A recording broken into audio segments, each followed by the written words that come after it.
बिस्मिल्लाहिर्रहमानिर्रहीम, अस्सलाम वालेकुम, good morning and welcome to morning at home. मैं हूँ आपकी मेज़बान जुगन काजिम। उम्मीद है आप खैरियत से होंगे। व्यूअर्स, गलतियाँ तो हम सब इंसान करते हैं। गलती एक ऐसी चीज़ है जो हर इंसान की डे टू डे लाइफ का हिस्सा होती है, और जब हम गलती की बात करते हैं तो सबसे पहले वही मुहावरा जहन में आता है कि इंसान तो गलतियों का पुतला है। नो डाउट इंसान गलतियों का पुतला है, मगर क्या इसका मतलब ये है कि हम गलतियां करते चले जाएं, लोगों को तंग करते चले जाएं, टॉर्चर करते चले जाएं? Not at all. देखें, ज़िंदगी में ऊंच नीच आता है, एक बड़ी नॉर्मल चीज़ है, और इंसान बड़ी दफ़ा अपनी ज़िंदगी में सफ़र भी करता है अपनी मिस्टेक्स की वजह से। लेकिन कुछ लोग ऐसे होते हैं जो चालाकी करते हैं गलती के नाम पे, जैसे कि जान के आपको डैमेज करने की कोशिश करना, जान के आपको नुकसान पहुंचाने की कोशिश करना।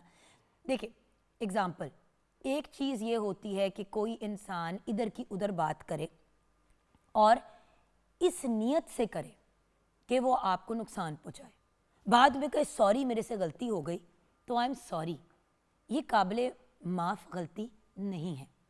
हाँ, इंसान कहीं बैठा हुआ हो और किसी की कोई बात पता हो और वो बात डिस्कस करे अगले के मसले का हल ढूंढने के लिए। बड़ी दफ़ा ऐसा होता है कि कोई मसला, कोई बंदा किसी प्रॉब्लम से गुजर रहा होता है, एक फ्रेंड को पता चलता है तो वो फ्रेंड बाकी फ्रेंड से डिस्कस करती है कि यार हमारी फ़लाँ फ्रेंड जो है फाइनेंशियल प्रॉब्लम से गुजर रही है, या उसकी शादी के मसाइल चल रहे हैं, हमें हेल्प करना चाहिए, हमें कुछ ऐसा करना चाहिए जिससे हम अपनी उस दोस्त के लिए आसानी पैदा करें। उसी के बरक्स एक दोस्त है जिसको पता चला कि वो उसके घर में उसके मियाँ के साथ उसके मसले चल रहे हैं, वो जाके अपनी हर फ्रेंड को जाके बताए, हर जानने वाली के साथ जाके गॉसिप करे कि तुम्हें पता है उसके तो मसले चल रहे हैं। ये एक नेगेटिव अमल है, ये गलती नहीं है, ये एक चालाकी है, जिसके बाद हर बंदा माफ़ी मांग लेता है और उसके बाद बंदा जो है वो कहता है कि चलो माफ़ कर देते हैं। लेकिन मसला ये है कि जिन लोगों को इस किस्म की चालाकियों की आदत होती है वो बार बार ऐसी हरकत करते हैं। इनको हम बुलाते हैं रिपीट ऑफेंडर्स। एक दफ़ा तो हर इंसान को माफ़ कर देना चाहिए, ये मेरा यकीन है। कोई इंसान चाहे जान के आपको डैमेज भी कर रहा हो, माफ़ कर देना चाहिए कि भाई चलो शायद ये इंसान बेहतरी की तरफ जाए या अपने आप को पॉजिटिविटी की तरफ लेके जाए। लेकिन जो लोग बार बार वही गलती रिपीट करते हैं, ऐसे लोगों से किनारा कशी, और एक दफ़ा गलती माफ़ की, दूसरी बार आप उनको मुँह ही लगाना छोड़ दें, because there is no point. क्योंकि जो लोग आपको डैमेज करना चाहते हैं, आपको नुकसान पहुंचाना चाहते हैं, वो हर तरीका, हर हरबा ढूंढेंगे आपको डैमेज करने का। So be very careful and be mindful. इसी के साथ गलतियां हम अक्सर करते हैं, लोग करते हैं। अब दूसरों की तरफ हमारा जो एटीट्यूड होता है, वो किसी इंसान ने गलती की, अब उसके स्टेटस के मुताबिक आपने उसको माफ़ किया। पिछले दिनों मैंने देखा कि एक बंदा बहुत बड़ी गाड़ी में जा रहा है और एक लड़का जो है वो बाइक पे, उसने गलती से उसकी गाड़ी को टच कर दिया। बहुत बड़ी सी लैंड क्रूज़र टाइप थी, आई डोंट नो कौन सी गाड़ी थी एग्जैक्टली। वो बेचारा लड़का राइट जा रहा था, उसकी गलती थी, उसकी डेफिनेटली गलती थी, राइट जा रहा था, गलती से उस गाड़ी और बाइक टच हो गई। कुछ नहीं हुआ, मैं पीछे थी, गाड़ी मेरी, मैंने बाकायदा देखा, क्योंकि ऑब्वियसली ट्रैफिक रुक जाती है जब इस तरह का कोई तमाशा होता है। तो वो बंदा अपनी गाड़ी से, बड़ी गाड़ी वाला, बाहर निकला है, उसने उस बंदे को गालियाँ निकाली हैं, उसको मारा है, उसके गिरबान को पकड़ लिया।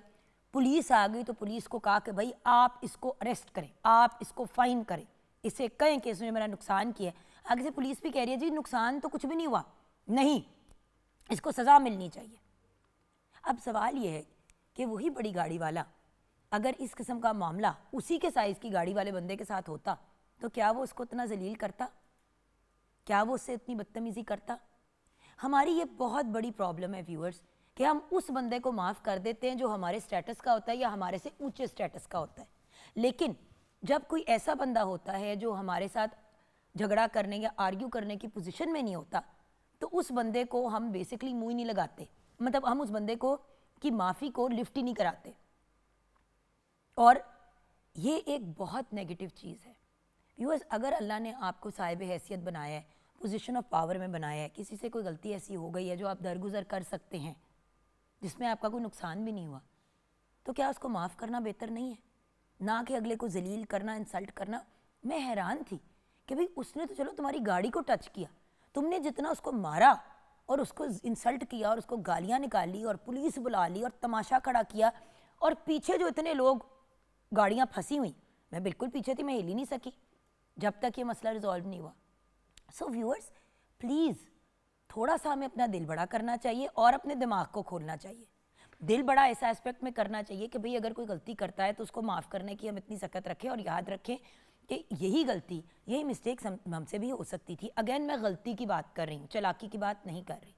और चालाकियों के केस में दिमाग खोलने की बात आ जाती है कि प्लीज़ अगर कोई इंसान बार बार आपके साथ चालाकी करता है, बार बार आपको बेवकूफ़ बनाता है, बार बार आपको इंसल्ट करता है या बार बार आपको किसी किस्म का नुकसान पहुंचाता है, तो ऐसे शख्स से किनारा कशी कर लें। कभी कभी सगे रिश्तेदार बार बार कोई ना कोई ऐसी चीज़, कोई ना कोई ऐसी हरकत करते हैं जिससे आप भी डिस्टर्ब होते हैं, आपके घर वाले भी डिस्टर्ब होते हैं, आपके घर के मामलात ख़राब होते हैं। सो ज़िंदगी के सफ़र में जो मेरे ख़्याल से इतना कोई ख़ास लंबा नहीं है, क्योंकि ज़िंदगी कहाँ आपकी आँख खुलती है पहली दफ़ा दुनिया में और फिर इसी दुनिया में आँख बंद हो जाती है।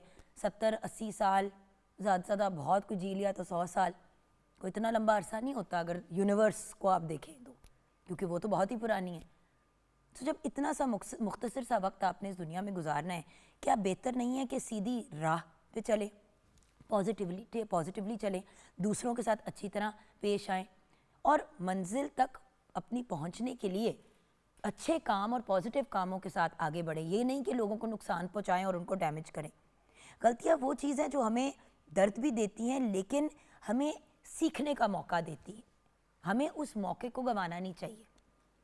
और ख़ुद भी अगर गलती करें व्यूअर्स, तो प्लीज़ माफ़ी मांगने में कोई ख़राबी नहीं है, बल्कि माफ़ी मांगने वाला अपने आप को आगे किसी बड़े नुकसान से बचा लेता है। देखिए आपसे गलती हुई, आपने सॉरी कर लिया, आपने अपनी गलती को तस्लीम कर लिया। एक और एलिमेंट है, गलती होती है तो ढीठ हो जाते हैं लोग।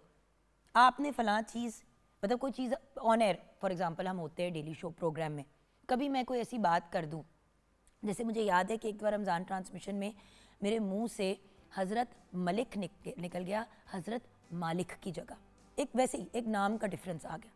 ये बात इग्नोर भी की जा सकती थी, लेकिन ब्रेक में जब मुझे पॉइंट आउट किया गया कि तुमने गलत कहा था, तो मैंने फ़ौरन ही ब्रेक के बाद जब वापस आए तो मैंने कहा व्यूअर्स मेरे मुंह से सहाबा कराम का गलत नाम निकला, एक्चुअली मैं हज़रत मालिक कहना चाह रही थी। इसमें मेरी कोई इज़्ज़त तो नहीं कम हो गई व्यूअर्स। एंकर्स में मैंने ये बहुत देखा है कि कोई गलत चीज़ करेंगे या गलत चीज़ कहेंगे और उसके करेंगे या कहेंगे और उसके बाद फिर माफ़ी नहीं मांगेंगे। देखिए हम अवाम के लिए काम करते हैं, अगर हमने अवाम के सामने कोई गलत बात कही या की तो अपोलोजाइज़ कर लें। देखिए जहाँ पे इंसान से गलती होती है वहाँ पे गलती तस्लीम करना आपको कुछ छोटा नहीं बना देता, ये आपका बड़ापन शो करता है। So apologising, there is nothing wrong with that. और माफ़ करना बड़ा अच्छा अमल है, लेकिन मैं अक्सर ये बात कहती हूँ को फॉरगिव कर दें, फॉरगेट ना करें। माफ़ कर दें लेकिन ये ना भूलें कि किस इंसान ने किस वक्त आपके साथ क्या चीज़ की थी, कि कभी वो फिर उस चीज़ को रिपीट करे तो आपको पता चल जाए कि भाई ये रिपीट ऑफेंडर है।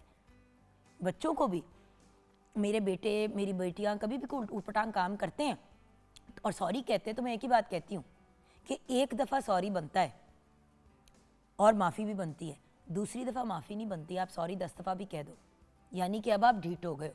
क्योंकि जब बार बार हम किसी को उसकी एक गलती पे माफ़ कर रहे हैं जो वो बार बार कर रहा है, तो फिर हम मतलब एक तरह से अगले को यही कह रहे हैं ना कि गलती करो माफ़ी मांग लो, बात ख़त्म हो जाएगी, फिर गलती करो वही माफ़ी मांगो, फिर सॉरी हो जाएगा। सो द फैक्ट इज़ अपने आप को इम्प्रूव करने का और ग्रो करने का तरीका है। काम में कितनी दफ़ा ऐसा होता है कि शो के अंदर कोई ऐसी बात हो जाती है, कुछ ऊंच नीच हो जाती है, हम उसको क्लियर कर देते हैं। कभी कभी मैं किसी का इंट्रोडक्शन कर रही होती हूँ और अगले की एक्सप्रेशन ऐसी होती है तो मैं कहती हूँ सॉरी मैंने गलत बात तो नहीं कही, तो कोई कह देंगे कि जी मेरे नाम के साथ सिर्फ प्रोफेसर नहीं लगता, मेरा नाम डॉक्टर प्रोफेसर फ़लाँ है, तो मैं उसी वक्त कहूँगी आई एम सो सॉरी जी, बिल्कुल आप ठीक कह रहे हैं, डॉक्टर प्रोफेसर फ़ला फ़ला फ़ला। छोटी छोटी चीज़ें होती हैं जो अगर इंसान एक्सेप्ट कर ले तो उसमें कोई ईगो का इशू नहीं बनना चाहिए, चाहे नौकरी हो, चाहे पर्सनल लाइफ हो, चाहे अपनी ज़ात के साथ भी हो। कभी कभी हम कोई ऐसी गलती कर लेते हैं ज़िंदगी में जिस पे अपने आप को नहीं माफ़ कर पाते। कभी कभी हम ज़िंदगी में बुरे डिसीजंस ले लेते हैं, मैंने बहुत से लिए हैं। उन डिसीजंस में सबसे पहले मुझे अपने आप को माफ़ी देनी पड़ी कि यार जुगन इट्स ओके, हो गया, लेट इट गो, और फिर अपने आप के साथ ये एक वादा किया कि ये मिस्टेक मैंने फिर नहीं करनी और मैंने कॉन्शियस होकर चलना है। तो गलतियाँ इंसान से होती हैं अपनी ज़ात की तरफ भी, लोगों की तरफ भी, प्रोफेशनली भी, कभी कभी सोशली भी। हम फ्रेंड्स में बैठे होते हैं, किसी की आपने कोई पर्सनल बात किसी के सामने कह दी जो आपको नहीं कहनी चाहिए थी। कभी कभी हम ऐसे बैठे होते हैं और आपस में कोई बात कर रहे होते हैं, कोई ऐसा मजाक कर दिया जो अगले को बुरा लग गया। आपको शक्ल देख के पता चल जाता है कि अगला बंदा हर्ट हो गया, ऑफेंड हो गया, उसी वक्त माफ़ी मांग ले, क्या फ़र्क पड़ता है? आपकी इज्जत तो नहीं कम होगी। एक बात याद रखिएगा व्यूअर्स, रिश्ते, ताल्लुक, रिलेशनशिप्स बहुत मुश्किल से बनते हैं और बड़े वक्त के साथ बनते हैं और ऐसे चुटकी बजा के कभी कभी ख़त्म हो जाते हैं। मुझे आज भी याद है, मेरी एक ऐसी दोस्त है जो ज़रा सेंसिटिव ज़्यादा है, बट उसका जायज़ था। वो बैठी हुई थी कहीं पे, तो किसी ने कोई बात कर रहा था, उसकी रिसेंटली डिवोर्स हुई थी, तो उसने घूम के कहा, हमारी एक और फ्रेंड ने, उसने घूम के कहा कि यार ये जो तलाकशुदा औरतें होती हैं ये दूसरों के मियों के पीछे फिर पड़ जाती हैं, डिवोर्सिस के साथ ना उठना बैठना बड़ा अजीब हो जाता है। हम सकते में चले गए कि अभी अभी उस बेचारी की डिवोर्स फाइनल हुई है, तुम कहना क्या चाह रही हो उसको। हमें वो बात और लगी तो उस बेचारी को कैसी लगी। अच्छा, उसने ये कहा भी, उसने कहा तुम ये कहना चाह रही हो कि जैसे मैं डिवोर्स हूँ तो मैं तुम्हारे मतलब घर, तुम्हारी फैमिली में उठ बैठ नहीं सकती क्योंकि अब मेरी डिवोर्स हो गई है, क्योंकि मैं तुम्हारे शौहर पे नज़र रखूँगी। तो कहती नहीं, तुम शायद ना रखो लेकिन दूसरी तो रखती हैं। हमारी उस फ्रेंड ने उस दोस्त से टोटल किनारा कशी कर ली, उससे बात करनी ही छोड़ दी, और बचपन के हम फ्रेंड्स हैं। अब जब एक दोस्त के साथ हैंग आउट करते हैं तो वो नहीं आती, जब उसके साथ हैंग आउट करते हैं तो उसको इनवाइट नहीं कर सकते।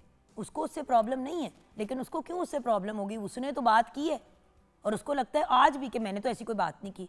होती हैं ऐसी औरतें। मुझे भी बात बुरी लगी क्योंकि उस वक्त मैं भी डिवोर्स थी, मेरी डिवोर्स को तो काफ़ी अरसा हो गया था, लेकिन व्यूअर्स मतलब मैं हैरान थी कि ये किस किस्म की सोच है, ये किस किस्म की मेंटालिटी है। सो बात ये है कि ताल्लुकात बड़ी मुश्किल से बनते हैं। कभी कभी ऐसी नेगेटिव सोचें हमारे जहन में आती भी हैं, हमें इन सोचों को साइडलाइन करना चाहिए और मुंह पे, ज़बान पे वो बात नहीं लानी चाहिए जिससे दूसरा बंदा हर्ट हो। भाई आपने अपने हस्बैंड को नहीं मिलाना अपनी उन फ्रेंड से जो डिवोर्स्ड है, आप ना बुलाएं घर। क्या कि अगले को इंसल्ट करने की क्या ज़रूरत है? ये तो वो वाली बात है ना कि किसी का मुंह गूं में मलना, इट्स नॉट नाइस। सो गलतियाँ इंसान से होती हैं, माफ़ कर देनी चाहिए, भूलना नहीं चाहिए कि अगला इंसान बार बार वही चीज़ करे तो फिर आप साइड लाइन कर लें, एंड गलती हो जाए तो उसे एक्सेप्ट करके माजरत कर लेनी चाहिए। आइए व्यूअर्स किचन की तरफ बढ़ते हैं। हमारी प्यारी सी शेफ़ माहम तनवीर हमारे साथ है। अस्सलाम वालेकुम माहम। वालेकुम सलाम, कैसी हैं? बिल्कुल ठीक। बेटा आज के टॉपिक के बारे में क्या कहोगी?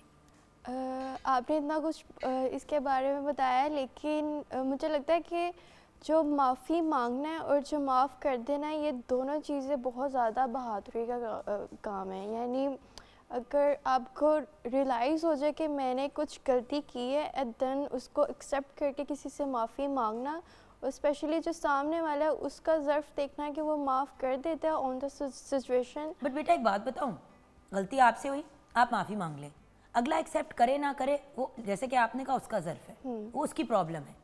होता ये है कि हम हाफ द टाइम लोग माफ़ी से नहीं मांगते कि अगले को गुस्सा बहुत चढ़ा हुआ है। हो सकता है कि अगले का गुस्सा इस चीज़ से ठंडा हो जाए कि आपने सॉरी कहा है। जब आगे से ये गलती करने वाला औखा हो जाता है तो बेटा और गुस्सा चढ़ता है। एग्जैक्टली। आप अगले को सॉरी कह दें तो अगला क्या कहेगा, ज़्यादा से ज़्यादा कहे और थोड़ा सा भड़केगा और बात ख़त्म हो जाएगी। आप कम से कम ये तो कह सकते हैं ना कि मैंने तो माफ़ी भी मांगी थी, बिल्कुल। अगले ने माफ़ी नहीं एक्सेप्ट की, मैं क्या कर सकती हूँ। वर्सेस डिटाई में बंदा खड़ा हुआ है बस बुत बन के, और अगला बंदा जो है वो मतलब अपसेट हुआ हुआ है, ये भी एक प्रॉब्लम होती है। ये भी, और ये फैक्ट है, ये नेचुरल फैक्ट है, लेकिन अल्लाह ताला की रज़ा के लिए अल्लाह ताला माफ़ करने वाले हैं, तो बेशक हमें ये थोड़ी सी अपने अंदर डेवलपमेंट करनी चाहिए। और सम टाइम बहुत ज़्यादा इस तरह की सिचुएशंस आती हैं, स्पेशली सिबलिंग्स में भी सम टाइम इस तरह की सिचुएशन आ जाती है जहाँ पे आपको माफ़ करना पड़ता है और दिल से। और बड़ी दफ़ा आपको कभी माफ़ी उस चीज़ की देनी पड़ती है जिसके लिए आपसे माफ़ी मांगी ही नहीं गई, ये भी होता है। लेकिन खैर इस पे किसी और दिन बात करेंगे। मुझे ये बताइए किचन में आज क्या बना रही हो बेटा? आज हम किचन में बना रहे हैं सूजी का हलवा और dry fruit barfi. Oh very nice, मीठा मीठा। यस। तो जल्दी से रेसिपी शेयर करें। सूजी हलवे के लिए चाहिए हमें सूजी 1 कप, चीनी 1 कप, घी 1 कप, इलायची 3 से 4 अदद, पानी 4 कप, मिक्स नट्स हमें आधा कप चाहिए।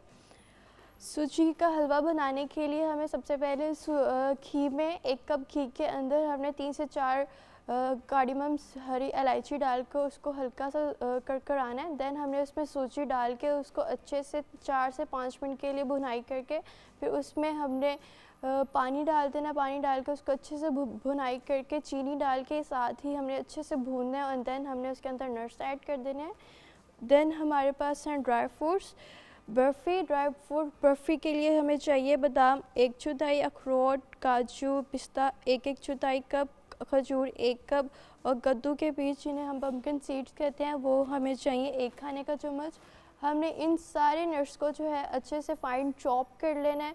चॉप करने के बाद हमने उसमें हल्का सा पैन के अंदर बटर डाल के या आप सिंपल घी डाल के उसको हल्का सा भूनने के बाद थोड़ा सा ठंडा करके उसको बटर पेपर के ऊपर फैला के अच्छा हमने फिर साथ ही जो है हमारे पास जो खजूरें हैं उनको हमने सोक कर लेना नीम गर्म पानी में, उसका पेस्ट बना के उसको पैन में डालकर अच्छे से मिक्स करना है और जो नट्स हैं जो हमने क्रश किए हैं वो डाल के उसको अच्छे से एक पेस्ट सा बना के उसको हमने सेट कर लेना है एक मोल्ड में और देन उसको एक शेप दे के और बाद में हमने उसके अंदर सेसमी सीड्स वगैरह ऑन टॉप करके उसकी एक शेप क्रिएट करके हम इसको सर्व कर देंगे। Awesome, done and dusted. Yes, done and dusted. हम जाएंगे ब्रेक की तरफ व्यूअर्स। ब्रेक के बाद जब वापस आएंगे तो आजकल सबकी तबीयत डाउन है, आप मेरी भी आवाज़ सुन रहे हैं, काफ़ी दिनों से अजीब वो गले में ख़राश है, सीज़न ऐसा है, इम्यूनिटी सबकी लो हुई हुई है।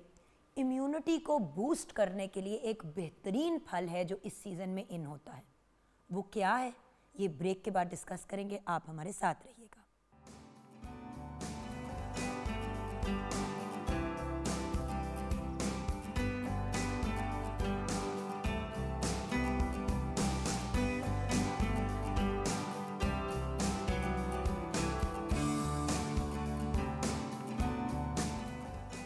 Welcome back from the break viewers. ज़ाहिरी अगर हमने इम्यूनिटी बूस्टर की बात करनी है, हेल्थ एंड फिटनेस की बात करनी है तो कैसे हो सकता है कि इस छोटी सी खातून को हम ना बुलाएं। छोटी सी क्योंकि उम्र छोटी खातून कहते हुए मैं भी घबराती हूँ। हमारे साथ हैं ज़ैनब गोंदल। अस्सलाम वालेकुम। वालेकुम अस्सलाम। अच्छा ज़ैनब, न्यूट्रिशनिस्ट, डाइटिशियन और फूड टेक्नोलॉजिस्ट तो हो लेकिन इंसान भी हो आजकल। बिल्कुल। अच्छा, कोशिश एक कर इंसान रही हूँ। होने के नाते हमने आज क्योंकि बात की गलतियों की कि मतलब माफ़ भी कर देना चाहिए और अपनी गलती को तस्लीम भी कर लेना चाहिए, लेकिन जो चालाकी करे उसकी चालाकी को गलती समझ के नहीं माफ़ करना चाहिए। एग्जैक्टली। और कर भी दें तो उसके बाद किनारा कशी कर लें। बिल्कुल। आपकी इस टॉपिक के बारे में क्या राय है? ये बात बहुत सच्ची है, जैसे हज़रत अली का कॉल भी है कि एक बार जहाँ से ठोकर खाएं वहाँ पे दोबारा बार बार यकीन भी ना करें और जाए भी ना। तो सेम इज़ द केस यहाँ पे कि अगर एक दफ़ा आपको एक इंसान का पता चल गया है तो आप अगली बार नुकसान उठाने की बजाय बेहतर है कि आप उससे किनारा कशी करें और अपनी ज़िंदगी में कोई बेहतर चीज़ें हैं उन पे अपनी एनर्जी को वेस्ट करें बजाय इसके कि आप नेगेटिव चीज़ों में जाएं। और किसी इंसान की लाइफ में अगर आप कुछ पॉजिटिव कर सकते हो तो उसको प्रेफर करें और वो कर दें तो बेहतर है, ताकि कोई और भी खुश हो जाएगा आपसे। ओके, इम्यूनिटी बूस्टर की मैंने बात की जी ब्रेक से पहले, बिल्कुल, कि आजकल जुकाम खांसी वगैरह, तो वो कौन सा ऐसा फल नेचुरली सीजन में आता है? यस, देखो अल्लाह ताला की कुदरत है, बिल्कुल, जिस सीजन में आपको जिस चीज़ की ज़रूरत होती है बिल्कुल। उस किस्म का फल, उस किस्म की सब्जियां सीजन में आ जाती हैं। ट्रू। अब over to you. Immunity booster की हम जैसे ही बात करते हैं तो हमारे माइंड में आता है कि कुछ ऐसा होगा जो विटामिन सी से रिलेटेड भरपूर होगा। बिल्कुल। और विटामिन सी जो है वो, उसमें ऑरेंज से बेहतर विटामिन सी जो है वो आपको कोई भी फल जो है वो नहीं दे सकता। और जब हम बात ऑरेंजेस की करते हैं तो हमारे माइंड में ये बात आती है कि जैसे ही सर्दियाँ आती हैं हम पानी पीना बहुत कम कर देते हैं, जिसकी वजह से हमारी स्किन ख़राब हो रही होती है। हमारे जो मसल्स हैं, टिश्यूज़ हैं, उन्होंने जो काम करना होता है वो सारा उन्होंने पानी के साथ करना होता है। लेकिन पानी अगर हम नहीं दे रहे तो बॉडी जो है वो डिहाइड्रेशन की तरफ जाती है, जिसकी वजह से जो बॉडी है वो बहुत ज़्यादा, आप समझे, लेथार्जिक, थकी हुई रहती है और किसी भी काम को करने में वो थकावट महसूस करती है। तो उसका एक बहुत अच्छा हल अल्लाह ताला ने जो ऑरेंजेस की फॉर्म में हमें दिया, बल्कि मैं कहती हूँ कि सर्दियों का एक तोहफा है हमारे लिए, जो हमें, जैसे हमने कहा, हो गए, माल्टे हो गए, मौसमी हो गई, ग्रेप फ्रूट भी हो गया, लीमू भी इस सीजन में बहुत यूज होते हैं, बिकॉज मतलब इतने फंक्शंस इवेंट्स हो रहे होते हैं तो कहीं ना कहीं, एंड वैसे भी आजकल तो लोग कचूमर सैलेड भी जब बनाते हैं तो उसके ऊपर नींबू थोड़ा सा निचोड़ देते हैं, बट प्लीज बोतलों वाला नहीं। हाँ, प्लीज बोतलों वाला नहीं, ना ही बोतलों वाला ऑरेंज जूस और ना ही वो फ्रेश। बिकॉज वो, देखिए उसके अंदर विटामिन सी की कोई तादाद नहीं होती। ये सारी चीज़ें जो हैं ये आर्टिफिशियली बनाई जाती हैं, और अगर उसके अंदर थोड़ा सा लेमन जूस या थोड़ा सा ऑरेंज जूस हो भी तो उसके अंदर इतना और कुछ मिला होता है कि उसके बेनिफिट्स कोई नहीं होते। बिल्कुल। सो जो चीज़ फ्रेश और वाफिर मकदार में आपके मुल्क में मिलती है, बल्कि पूरी दुनिया में ही मिलती है, लोग अब इम्पोर्ट भी करते हैं बिल्कुल, जिधर नहीं उगता, और इतना अच्छा टेस्ट आपको मिल रहा होता है, और उसके साथ साथ वो आपकी पानी की जो कमी है उसको पूरा कर रहा है, आपकी बॉडी में जो लिथार्जिसिटी हो रही थी उसको पूरा कर रहा है, फुलफिल कर रहा है। तो और आपको क्या चाहिए? लेकिन हम फिर वहाँ पे अपना पंगा लेने से बाज नहीं आते। हम क्या करते हैं, ऑरेंजेस जब भी हम खाने बैठते हैं हम उसके साथ नमक का इस्तेमाल बहुत ज़्यादा करते हैं। नमक, चाट मसाला, हाँ जी, काली मिर्च का इस्तेमाल बहुत ज़्यादा करते हैं। आप एक फ्रूट को एक फ्रूट की तरह ही प्लीज़ इस्तेमाल करें और उसके फ़ायदे जो है आप उसको लें। जैसे मैंने कहा है कि पानी का जो वो है नेमुल बदल हम नहीं ले सकते ऑरेंजेस को, लेकिन पानी की जो रिक्वायरमेंट है, जो थर्स्ट है, हम उसको पूरा करने के लिए ऑफ कोर्स उसको इस्तेमाल कर सकते हैं। लेकिन जब आप नमक का इस्तेमाल करेंगे वो फिर जाके बॉडी में वाटर को होल्ड करेगा, जिसकी वजह से ऑरेंजेस के जो आपने फ़ायदे लेने थे उल्टा वो नुकसान में आने शुरू हो जाते हैं। अब जैसे धूप में बैठ के खाने से, मुझे पता है आप इसी बात पे आने लगी हैं कि धूप में बैठ के तो ऑरेंज खाने का मज़ा ही बहुत आता है। धूप में बैठ के ऑरेंजेस खाने का मज़ा भी आता है और उसका बेनिफिट भी होता है कि आप एक तो विटामिन डी भी ले रहे हो, विटामिन सी की एब्जॉर्प्शन भी हो रही है, सब कुछ हो रहा है। लेकिन उसमें हम एक बहुत बड़ी गलती करते हैं, और वो गलती ये करते हैं कि हम 1 या 2 ऑरेंज नहीं खा रहे होते उस टाइम पे, हम बेतहाशा ऑरेंजेस जो है ना वो उस टाइम पे खा रहे होते हैं। जैसे कुछ दिन पहले मैं कहीं पे गई हुई थी तो वहाँ पे धूप में बैठे हुए वो ऑरेंजेस चल रहे थे, तो आप यकीन करें कि एक एक बंदे के आगे मेरा ख्याल है कोई आधे किलो का वो जो था ना उसके पील्स का वो ढेर लगा हुआ था, उसके छिलकों का। तो मैं हैरान थी कि इतने ये एक एक, और मैंने फिर पूछ भी लिया पढ़ किन्ने किन्नू खाने ने, बिल्कुल मैंने आउट ऑफ क्यूरियोसिटी पूछ भी लिया। तो आगे से मुझे कह रहे तुम न्यूट्रिशनिस्ट हो, अब उल्टा जवाब भी आता है ना, तुम न्यूट्रिशनिस्ट हो, तुम फ्रूट भी नहीं खाने दे रही, ये देखो ना हमारे बीपी को कितना लोअर कर रहा है। मैंने कहा बिल्कुल। अच्छा, लेकिन मैंने भी एक लिस्ट बनाई। एक तो इम्यूनिटी बूस्टर तो कहा सो कहा, यानी कि आपकी क़ुव्वत मुदाफ़ियत को स्ट्रॉन्ग करता है। अगर आपकी ज़ुकाम खांसी वगैरह कभी भी आपकी तबीयत डाउन हो तो हमेशा कहा जाता है कि विटामिन सी का ज़्यादा इस्तेमाल करें। मैं तो सर्दियों में वैसे भी विटामिन सी की अपनी डोसेज बढ़ा देती हूँ। दिल के फंक्शंस को बेहतर करता है, कैंसर के ख़तरात को कम करता है, कोलेस्ट्रॉल लेवल को मैनेज करता है। ऑरेंज की स्किन भी बहुत अच्छी होती है, या आपकी अपनी स्किन पे भी ग्लो लाती है, और उसके अंदर न्यूट्रिएंट्स बड़े अच्छे होते हैं, यानी कि छिलका भी जो उसको ऑरेंज पील कहते हैं या ऑरेंज राइंड कहती हैं, ब्लड प्रेशर के प्रॉब्लम्स को रिजॉल्व करता है। देन ब्लड में जो आपका शुगर है उसको बैलेंस, यानी कि इंसुलिन रेजिस्टेंस पे भी ये काम आता है। आंखों को, आपकी साइट को बेहतर करता है, डाइजेशन, निज़ाम हज़म को, क्योंकि इसमें फाइबर होता है। अब अगर आप सिर्फ जूस पियेंगे प्रॉब्लम है, लेकिन अगर आप इसको खाएंगे किन्नू को तो फाइबर आपको मदद देगा। ऑरेंज आपको वज़न कम करने में भी हेल्प करता है, लेकिन जब आप आधा किलो खाएंगे जैसे कि ज़ैनब कह रही है तो आपको उसका कोई बेनिफिट नहीं है। एंड देन ऑरेंज के खाने में तो बेनिफिट्स हैं, लगाने के भी बड़े बेनिफिट्स हैं। बिल्कुल, ऑरेंजेस में से जो विटामिन सी निकाला जाता है उससे बेहतरीन विटामिन सी सीरम बनता है। अब जैसे आपने फाइबर की तरफ एक जिक्र किया है उसमें, और वेट लॉस की भी बात आई है, तो जैसे ही हम वेट लॉस की बात सुनते हैं तो हम इसकी क्यूरियोसिटी में जाते हैं कि वज़न कम कैसे हो रहा है। जो एक ऑरेंज होता है उसमें तकरीबन 3% तक फाइबर मौजूद होता है। अब वो फाइबर क्या करता है, आपको कॉन्स्टिपेशन नहीं होने देता, आपको ब्लॉटिंग नहीं होने देता, जिसकी वजह से आपकी जो बॉडी है वो प्रॉपर फंक्शनिंग में रहती है और आपका वजन जो है वो ऑटोमेटिकली कम होना शुरू हो जाता है। क्योंकि एक ऑरेंज अगर आप एक टाइम पे खाते हो उसमें ऑलमोस्ट 60 कैलोरीज होती हैं और आपके विटामिन सी के लेवल्स को भी बहुत अच्छा पूरा कर रहा होता है। यानी आपका एक टाइम का पूरा मील जो है आप उसको ऑरेंज से रिप्लेस कर सकते हो। एक मील जो आपने लेना था वो तकरीबन 250-300 कैलोरीज तक चला जाना था, तो ऑरेंज जो है वो 60 कैलोरीज में आपका जो है वो पूरा हो जाएगा, सम अप हो जाएगा, और आपको जो बेनिफिट्स हैं वो उससे ज़्यादा मिल रहे होंगे। और ऑरेंज एक वाहिद उन फ्रूट्स में से है जो एंटी एजिंग भी है, एंटी कैंसरस भी है, एंटी फंगल भी है, एंटी वायरल भी है। वाह, आपने वायरसेस से बचना है, आप ऑरेंज का इस्तेमाल कीजिए। आपने ब्लड प्रेशर जैसे मसलों से बचना है, क्योंकि इसमें पोटेशियम के लेवल्स बहुत ज़्यादा होते हैं, तो पोटेशियम के लेवल्स ज़्यादा होने की वजह से जैसे ही सोडियम आपकी बॉडी में बढ़ता है पोटेशियम कम होता है, लेकिन जैसे ही आप पोटेशियम के लेवल्स बढ़ाते हैं सोडियम के लेवल्स ऑटोमेटिकली नीचे चले जाते हैं। यानी जिन लोगों को दिल के मसले हैं, जो हार्ट अटैक जिनको हुआ था या होने के चांसेस हैं, या जिनको स्टेंट ऑलरेडी डल चुका है और वो उसको डील कर रहे हैं, लेकिन समझ नहीं आती कि क्या ऐसी डाइट लें कि उससे हम उसको कंट्रोल कर सकें, तो oranges are your best friend. लेकिन ऑरेंज जिन लोगों को एसिडिटी है वो प्लीज इस्तेमाल कम से कम करें, क्योंकि इसमें एस्कॉर्बिक एसिड होता है। तो यानी जब एसिड के साथ मिलता है तो वो एसिडिटी को और बढ़ाता है। स्पेशली रात को नहीं। यस, मुझे एसिडिटी का इशू है, मैं किन्नू का इस्तेमाल दिन में करती हूँ, और ऐसे करती हूँ कि जैसे कि अगर मैंने खाया तो उसकी थोड़ी देर बाद कुछ कंज्यूम कर लिया, कोई आधे पौने घंटे के बाद, ताकि थोड़ी सी तेजाबियत पेट में कंट्रोल में आ जाए। बिल्कुल, ये सबसे अच्छी प्रैक्टिस आप है। घंटे बाद थोड़ी सी दही खा लें। बिल्कुल, ये बहुत अच्छी प्रैक्टिस है कि आपने कुछ खाने के बाद ऑरेंज खाया, ताकि आपका जो स्टमक के एसिड्स ऑलरेडी बढ़े हुए थे वो कम हो गए। क्योंकि जैनो हर चीज तो नहीं छोड़ी जा सकती ना। बिल्कुल। अब ये तो नहीं हो सकता कि अब किन्नू से तेजाबियत बढ़ती है तो किन्नू भी छोड़ दिया आपने, ये कर दो ये भी छोड़ दिया।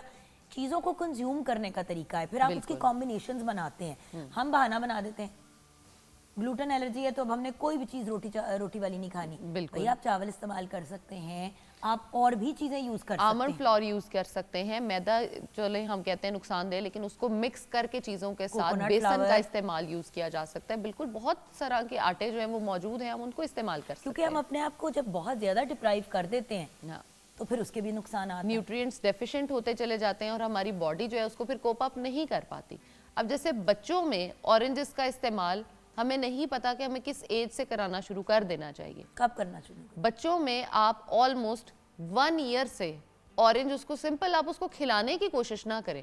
आप उसका जो एक स्लाइस है आप बच्चे को दे दें, उसको तोड़ेगा, मसलेगा, कुछ खाएगा, कुछ फेंक देगा, लेकिन उसको एक टेस्ट लगना शुरू हो जाएगा। जैसे जैसे वो टेस्ट उसका डेवलप होगा उसके अंदर, क्योंकि रिक्वायरमेंट भी विटामिन सी की उतनी सी है जितना वो थोड़ा बहुत खाएगा। आप अगर उसको ओवरडोज करोगे तो ऑफ कोर्स वो आपको तंग करेगा। विटामिन सी की डेफिशिएंसी जो है वो आपको स्कर्वी की तरफ लेके जाती है। लेकिन अगर आप विटामिन सी का एक्सेस जो है वो लेना शुरू कर देते हो, जैसे फॉर एग्जांपल मैं ये कह रही हूँ कि आपकी डेली रिक्वायरमेंट है 60 to 90 मिलीग्राम्स विटामिन सी की, आपने 1 से 2 ऑरेंजेस लिए, आपकी तकरीबन 70 to 80 मिलीग्राम्स हो गए। अच्छा, अब एक बात अंडरस्टैंड करने वाली है, विटामिन सी अगर आप ज़रूरत से ज़्यादा लेते हैं तो एक्चुअली उसका नुकसान कोई नहीं है, क्योंकि वो आपकी यूरिन में निकल जाता है, क्योंकि ये वाटर सॉल्युबल विटामिन है। हाँ। लेकिन उसमें सिर्फ विटामिन सी तो नहीं है ना, यस, उसमें चीनी भी है, नेचुरल शुगर्स जो होती हैं, उसमें और भी बहुत सी चीज़ें हैं। सो ये याद रखना बहुत ज़रूरी है व्यूअर्स कि जहाँ विटामिन सी अगर आप ज़्यादा तादाद में ले लें वो आप वॉशरूम में निकल आपके जाता एक्स्ट्रा निकल जाता है, लेकिन जिस चीज़ को कंज्यूम करें उसमें सिर्फ विटामिन सी नहीं है, बिल्कुल, ये भी तो प्रॉब्लम है ना। एग्जैक्टली अब इसके पील की जैसे हम बात कर रहे छिलके की, हैं, हाँ। उसका जो छिलका है अगर हम उसको देखें तो वो हमारी स्किन की तरह पोरस होता है। जैसे हमारी स्किन पे पोर्स होते हैं उस पे भी होते हैं। आप उसके छिलके को सुखा के, बहुत सारे लोग जो हैं वो गोश्त को गलाने में भी इस्तेमाल करते हैं, अपने मीठे में इस्तेमाल करते हैं, उसके बहुत सारे डिज़र्ट्स जो हैं वो बनते हैं छिलके के उसके साथ पील के, तो आप उसके मास्क बनाकर लगा सकते हैं। ऑफ कोर्स अगर विटामिन सी उस फ्रूट में है तो आप उसको विटामिन सी का जो सिरम है या उसके टोनर्स हैं आप वो बनाकर अपनी स्किन को टाइटर भाई और बड़ी ब्राइटर दफ़ा करें। केक्स या इस तरह की चीज़ें बन रही होती है, डिज़र्ट्स, तो जो छिलका होता है, बेशक आप फ्रेश किन्नू का जो है आपने अंदर से किन्नू खा लिया और उसके छिलके को ऊपर से कद्दूकश कर दिया, वाइट वाला हिस्सा आपने नहीं डालना। हाँ बिल्कुल, बट अगेन खाना ज़्यादा ज़रूरी है पीने से, ये नहीं लोगों को समझ आती। पूरी सर्दियाँ मैं लोगों को ऑरेंज जूस पीते हुए देखती हूँ, यस। ऑरेंजेस खाते हुए कम देखती हूँ। लोगों को लगता है कि एक आसान हल है फ्रूट को कंज्यूम करने का, लेकिन यहाँ गलती ये हम कर देते हैं कि वो फ्रूट का ना फाइबर आ रहा है ना कोई और बेनिफिट आ रहा और है। वो आप फाइबर ही तो चीनी को बैलेंस करता है उसकी। एग्जैक्टली वो किन्नू पूरा खाया हुआ आपको नुकसान नहीं देगा, लेकिन जब आप जूस निकालेंगे, एक तो एक किन्नू का जूस होता है इतना सा है, बिल्कुल 3-3 किन्नू आप पी रहे हैं, बिल्कुल, उसका कोई फाइबर नहीं ले रहे। फिर वही चीज़ है ना, जो स्पेशली जिन लोगों को कॉन्स्टिपेशन होती है, हाँ, उनके लिए तो फाइबर बहुत ज़रूरी है। आप खाओगे मैक्सिमम 1 से 2 खा लोगे, बहुत हद खाओगे 3 खाओगे, लेकिन जब जूस बनता है तो वो 3 से 4 बल्कि 5 भी अक्सर यूज हो जाते हैं। तो अब आप ये ना देखें कि मैंने 5 ऑरेंजेस खाए, आप ये समझें कि आपने 5 ऑरेंजेस की सिर्फ चीनी जो है, फ्रुक्टोज जो है उसको कंज्यूम किया। मेरी एक बेस्ट फ्रेंड है, वो एक ज़माने में वेट कम कर रही थी, अच्छा सब कुछ परफेक्ट कर रही है, पता ये चला कि मैडम इतना बड़ा ग्लास लाइक इतना बड़ा ग्लास सुबह ऑरेंज जूस का पीती थी, 2 बॉइल्ड एग्स हाँ जी, और इतना बड़ा ग्लास ऑरेंज जूस का जिसमें कम से कम 5 या 6 किन्नू डलते थे। नाइस, मैं ये कह तो सकती हूँ। इस वजह से उसका वेट कम ही नहीं हो रहा था। जब उसने सुबह किन्नू खाना शुरू कर दिया, हाँ 2 बॉइल्ड एग्स खाती थी, मैंने कहा तुम ये ट्राई तो करो। एग्जैक्टली, कहती है यार फिर पेट नहीं भरेगा ये वो, तो मैंने कहा तुम पेट मतलब अगर ऑरेंज जूस से भर रही हो तो निरी चीनी नहीं, फ्रूट है फ्रूट है। मैंने कहा मेरी बात मान लो, बिल्कुल। मैंने कहा तुम एक नहीं चलो 2 किन्नू सुबह खा लिया करो और साथ तुम 2 बॉइल्ड एग्स खा लिया करो। उसको भी तेजाबियत का इशू था तो वो खा लेती थी तो उससे बैलेंस में आ जाती थी। उसका वेट आहिस्ता आहिस्ता ड्रॉप होना शुरू हो गया। प्रॉब्लम ये होती है कि हम कोई एक भंड करते हैं, बिल्कुल वही किन्नू जो वेट लॉस में हेल्प करता है वो आपके लिए नुकसानदेह हो जाता है। एग्जैक्टली सेब, अमरूद, अगेन दो ऐसे फ्रूट जो वेट लॉस में बड़े कारआमद होते हैं। बिल्कुल जो लोग वेट कम कर रहे होते हैं उनको यह कहा जाता है ना, आप तरबूज खा लें, आप खरबूजा खा लें, आप सेब खा लें, आप अमरूद खा खाएं, लें, ऑरेंज आप खाएं, ऑरेंज खा अनार लें। खाएं। ये 5-6 फल आप आराम से खा सकते हैं। बिल्कुल एक केला हर 2 दिन के बाद भी आप कंज्यूम कर सकते हैं। कैलोरीज को मैनेज करने वाली बात होती है। हम क्या करते हैं, फल फौरन छोड़ देते हैं हाँ जी। और निज़ाम हज़म एक अजीब टेल स्पिन में चला जाता है। या हम बिल्कुल छोड़ देते हैं या हम बिल्कुल उस डाइट पे आ जाते हैं। जैसे ऑरेंज डाइट बहुत कॉमन है, बहुत सारे लोग इसको प्रैक्टिस करते हैं। सर्दियां जैसे ही आती हैं ऑरेंज डाइट को करना, और इसके बारे में क्लेम ये किया जाता है कि अगर आप ऑरेंज डाइट पे जाते हो तो ये आपका 1 महीने में तकरीबन 8 से 10 किलो कम करा देता है। अब आपने अगर 1 महीना पूरा या 1 हफ्ता पूरा सिर्फ ऑरेंजेस ही कंज्यूम किए हैं, ना कोई आपने कार्ब्स लिए हैं, ना आपने कोई जो है अपने फैट्स लिए हैं, ना आपने कोई प्रोटीन का कंटेंट लिया है, वजन तो ऑफ कोर्स आपका कम होगा, क्योंकि आपके ऑरेंजेस खाने से वाटर कंटेंट जो है वो कम हो जाएगा बॉडी में, और आपने जो है वो कुछ भी सॉलिड एसिड कंज्यूम नहीं किया, वजन गिरेगा। लेकिन ऑरेंजेस खाने जैसे ही आप शुरू करेंगे साथ ही वजन बढ़ जाएगा। अब डायबिटीज़ पेशेंट में ये चीज़ इतनी कॉमन देखी है मैंने कि वो फ्रूट घर वाले उनको कंज्यूम ही नहीं करने दे रहे होते कि तुम्हें शुगर है, तुम शुगरी फ्रूट्स खाओगे तो तुम्हारा जो है वो बहुत ज़्यादा रेज करेगी डायबिटीज़, जो तुम्हारे शुगर लेवल्स है वो बढ़ जाएंगे। लेकिन शुगर लेवल्स को कंट्रोल करने के लिए भी हमें फ्रूट्स ही चाहिए होते हैं। अगर आप फाइबर का कंटेंट इस्तेमाल ही नहीं कर रहे, जैसे फॉर एग्जांपल ऑरेंजेस हैं, आपने एक शुगर पेशेंट को एक ऑरेंज जो है दिन में तकरीबन 12-1 बजे के करीब कंज्यूम करा दिया है, तो उसका जितना स्नैक की क्रेविंग थी, जितना टाइम उसने क्रेव करना था कि मैं अब नहीं खा सकता, मैं कुछ मीठा नहीं खा रहा, वो ऑरेंज के साथ आप कंज्यूम कर सकते हो। लेकिन बहुत सारे लोग क्या करते हैं कि जहाँ नमक का इस्तेमाल ऑरेंज के साथ आता है, वहीं ऑरेंज के साथ चीनी का इस्तेमाल भी करते हैं। लोगों में कॉन्सेप्ट ये डेवलप हो जाता है कि आप ऑरेंज जो है वो थोड़ा सा खट्टा है, थोड़ा सा तुर्श उसका वो आ रहा है फ्लेवर, तो आप उसको चीनी के साथ मिक्स करके इस्तेमाल करें ताकि वो मीठा हो जाएगा, तो हम उसको इस्तेमाल कर सकते हैं। ऑरेंज को पका कर भी मैंने लोगों में देखा है कि इस्तेमाल किया जाता है कि जी हम इसका कोई जैम, जेली, पता नहीं उसका वो क्या मार्मलेट बना बनाते रहे हैं हैं। बहुत से लोग, ऑरेंज मार्मलेट, बट अगेन जब आप कुक करते हैं तो विटामिन सी 0 हो जाती है। एग्जैक्टली। एंड में क्या कहोगे? एंड में मैं यही कहूँगी कि आपने अपनी स्किन को बेहतर करना है, हार्ट हेल्थ को बेहतर करना है, कोलेस्ट्रॉल को बेहतर करना है, आपने अपनी यूरिक एसिड को बेहतर करना है, वज़न को कम करना है, हेल्दी लाइफस्टाइल को अडेप्ट करना है, तो ऑरेंजेस जो है वो आपके बेस्ट फ्रेंड हैं। आप ऑरेंज को खुद भी खाएं, अपने घर वालों को भी खिलाएं, और अपने सर्दियों का एक जो सौगात है ऑरेंजेस, उसको एंजॉय करें। Awesome, thank you so much Zainab. यहाँ पे हम ब्रेक की तरफ जाएंगे। ब्रेक के बाद जब वापस आएंगे, शो में तो अब ज़ैनब का पार्ट ख़त्म हो गया, लेकिन रुकेंगी आज, क्योंकि आज हमारे पास 2 इंटरनेशनल सुपरस्टार्स प्रोग्राम पे आ रहे हैं, जिन्होंने ना सिर्फ पाकिस्तान में बल्कि इंटरनेशनली बहुत नाम कमाया, और हॉलीवुड के लेवल पे ये दोनों आर्टिस्ट पहुँचे।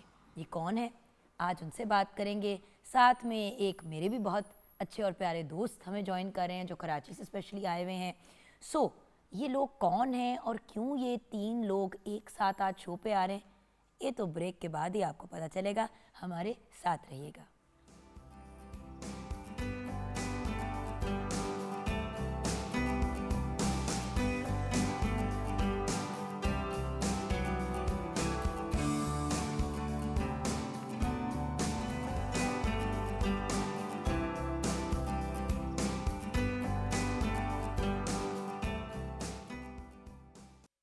जी हाँ व्यूअर्स, वेलकम बैक। आज हम बात करेंगे द मार्शल आर्टिस्ट की, और आज हमारे साथ सेट पे 2 इंटरनेशनल सुपरस्टार्स हैं और एक लोकल सुपरस्टार हैं जो इंटरनेशनल हैं लेकिन फॉर अदर रीजंस। आइए सबसे पहले मिलते हैं फारहान ताहिर से, जो जैसे कि आप जानते हैं पाकिस्तान की शान, ब्रिलियंट आर्टिस्ट और बहुत बड़े माँ बाप की औलाद, बल्कि बहुत बड़े ग्रैंड पेरेंट्स के ग्रैंड सन। जनरेशनल काम चल रहा है इनका माशाल्लाह से। सुपरस्टार हैं, राइटर हैं, डायरेक्टर हैं, एक्टर हैं, और कभी कभी बड़े अच्छे इंसान भी हैं। अस्सलाम वालेकुम। वालेकुम अस्सलाम। अब इस तारुफ के बाद मेरा ख्याल है मुझे चले जाना चाहिए। नहीं, अभी ना जाए, अभी ना अच्छा, जाए। अभी ना जाऊं। हाँ, थोड़ी देर के बाद। अभी 1-2 और सवाल भी है जो आपसे करने हैं। चलें। लेकिन इतने अच्छे तारुफ के बाद मेरा ख्याल है मुझे यहाँ पे बात ख़त्म कर देनी चाहिए। How you doing? I am good, I am good, I am good. Then आपके साथ एक ऐसी पर्सनालिटी बैठी है जो गायब सी है पाकिस्तान से। इंटरनेशनली तो बड़ा काम कर रहे हैं, लेकिन पता नहीं इनको पाकिस्तान से 4 साल से क्या मसला हुआ है कि एक बहुत बड़ा प्रोजेक्ट, केवल बहुत से बड़े बड़े प्रोजेक्ट्स किए at one point and then suddenly कुछ गायब से हो गए। अभी इनकी भी हमने तबीयत सेट करनी है कि मसला क्या है। हमारे साथ हैं Shaz Khan, another brilliant, absolutely fabulous actor, writer, director and producer. अस्सलाम वालेकुम। वालेकुम अस्सलाम। कैसे हैं थैंक यू आप? For the introduction. देखिए आपके साथ मैं ठीक रही हूँ, बिल्कुल ठीक रही हैं, यस। अभी आपके साथ मैं ठीक रही हूँ। अभी आने वाली है ना अभी आगे की गानी, अभी जिधर जाना है उधर तो आपको पता है फिर मसला ख़राब होना ही है। Of course. सो और हमारे साथ हैं, अब इनको इंट्रोड्यूस कराते हुए मेरी थोड़ी मुझे कन्फ्यूजन होती है क्योंकि 8 करोड़ काम करते हैं, लेकिन आज in the capacity of a consultant strategist हमने इनको बुलाया है। और पीआर की दुनिया हो, ब्रांड्स को बनाना हो, बिल्ड करना हो, उनको उनके पैरों पे खड़ा करना हो, बर्बाद हुए ब्रांड्स को वापस कायम करना हो। मैं अपनी बात नहीं कर रही व्यूअर्स, मैं अपनी बात नहीं कर रही। क्यों आप हमेशा इमीडिएटली मेरा सोचते हैं? हमारे साथ मेरे बहुत ही प्यारे दोस्त, someone who is my family and one of the most beautiful people in the industry. वैसे तो पर्सनालिटी की बात करी हूँ लेकिन दिखने में भी ठीक ही हैं। रासिक इस्माइल हमारे साथ हैं। अस्सलाम वालेकुम। वालेकुम अस्सलाम जुगल, थैंक यू। रासिक एक बात बताएं, जो 2 लोग फिल्म के अंदर हैं वो तो हमें नज़र आ गए, आप ये बताइए कि आपकी इस फिल्म के साथ क्या कनेक्शन है? Because you are promoting it to high heavens. Yeah. So क्या सिचुएशन है? So this film is like for me personally, मेरे लिए ये बिल्कुल घर की फिल्म है। शाज इज़ फैमिली एंड जब ये आइडिया कंसीव कर रहे थे और जब इन्होंने स्क्रिप्ट लिखना शुरू की, मैं जब से इन्वॉल्व हूँ। अच्छा। सो ओवर द इयर्स जितनी मेहनत हुई है, जो काम हुआ है, तो मैंने इनकी जर्नी ऑब्वियसली हैंड्स ऑन तो ये और इनकी इमीडिएट टीम कर रही थी काम, लेकिन मैं साथ साथ था इनकी जर्नी पे। सो मेरा बहुत इमोशनल कनेक्ट है इस मूवी के साथ। शायद किधर गायब थे? बड़ी सीधी बात है, किधर गायब थे? बड़ा गिला है इस बात पे। पिछले दिनों लाइक 2 days अगो फैशन वीक पे भी हर बंदा आपको पकड़ के ये पूछ रहा था कि आप किधर गायब हो गए, आप वापस आ गए हैं अब। तो लोगों को क्यों लग रहा है कि आप चले गए थे? ये क्या मसला है? इशू ये था कि जो मूवी बना रहा था ये कोविड के दौरान बना रहा था, तो अनफॉर्चुनेटली उसकी वजह से 1-2 साल और लगे। It just took that much work, तो उसकी वजह से I had to step away from the dramas. अगर मेरा बस बनता तो I would keep working, but it required that much effort. But आप बाहर तो कर रहे थे काम, बाहर कर तो रहा आपका था। माशाल्लाह काम का सिलसिला बहुत अच्छा चल रहा था। असल में व्यूअर्स ये भी एक सोचने वाली बात है ना, एक जगह आप डॉलर्स में कमा रहे हैं और एक इंटरनेशनल लेवल पे आप काम कर रहे हैं, एक जगह पे आप एक तो रुपयों में कमा रहे हैं। सीधी बात है, हमारे यहाँ इस वक्त चैनल्स पे और अदरवाइज ऑल्सो इवन प्रोड्यूसर्स के पास वो पसली नहीं है फाइनेंशियली इंटरनेशनल स्टार्स को कवर करने की। आप हो गए, फरहान हो गए, वहाँ पे जब बंदा एक सर्टन लेवल पे कमा रहा होता है तो यहाँ पे काम करने के लिए एक वो लेबर ऑफ लव हो जाता है फिर लिटरली। श्योर, लेकिन ये मैं इस तरह सोचता नहीं हूँ कभी। अच्छा। As an artist, as an actor, आप हमेशा स्क्रिप्ट के पीछे या कहानी के पीछे जाते हैं। और पाकिस्तान में मैं कहता हूँ जो मुझे प्रोजेक्ट्स मिले थे, I don't think I would found them in Hollywood. तो and you did a phenomenal job माशाल्लाह। thank you so much. You did a bunch of and I serials. really enjoyed them. So that's why it's not that I didn't want to work. मैं आ रहा था, I wanted to come work, but the film took that much time. उसकी वजह से it was there. Farhan, आप सुना है कि अब पाकिस्तान में ज़्यादा काम करेंगे, जी हाँ। कुछ ये खबर भी शेयर करें क्योंकि फिर आई वांट टू गो, फिर मेरा फोकस टोटल फिल्म पे हो जाएगा and I want to know about the film, the people in it, क्यों क्या। सो अपना भी बता दीजिए कि यानी आजकल मैं अपनी बेस आहिस्ता आहिस्ता यहाँ मूव कर रहा हूँ, प्राइमरीली क्योंकि अब मेरे वालिदैन अब एक ऐसी उम्र में आ गए कि उनके पास होना लाजमी है।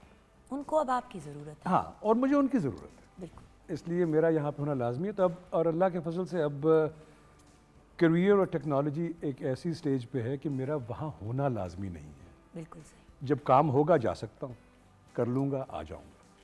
तो फ़िलहाल इस सोच के साथ अब यहाँ पे इसीलिए अब हाथ पे हाथ धर के भी नहीं बैठना, तो अब यहाँ पे अपनी प्रोडक्शन कंपनी भी हम लोग खोल रहे हैं ताकि यहाँ पे भी काम शुरू करें। और आप तीनों भाई भाई, हाँ। अली भाई, मेहरान भाई एंड यू। हाँ, और आइडिया ये है कि ये जो एक दो इंडस्ट्रीज हैं, इनके दरमियान एक ब्रिज भी बनाना बहुत लाजमी है, बिल्कुल क्योंकि अब ऑडियंस भी ग्लोबल हो चुकी है।